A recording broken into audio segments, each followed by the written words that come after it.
Ang tindera ng bigas sa Trabaho Market ang naisyuhan ng Notice of Violation ng Department of Agriculture matapos mahuling nagpapalit ng presyo na mag-inspeksyon ang kagawaran.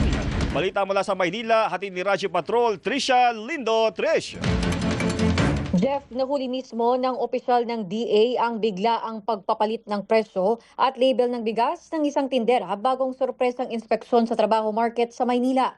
Sa una, nasa 55 pesos sa local rice ang nakadisplay na lagpas sa price cap, pero mayat maya pinalitan ito ng 50 pesos at ibinalik sa imported rice na label. Bahagyang nagkasagutan ang opisyal at ang tindera ng sitahin at abutan na ng notice of violation.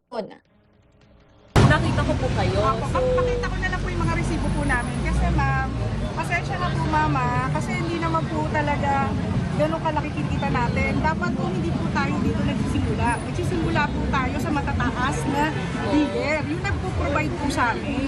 Last week na po, nag-disseminate po kami ng mga pamphlet. Mag-review ko lang po ito kasi nakita. Alam din naman po na may price. Kasi 50 po kayo kanina, nakita ko rin naman.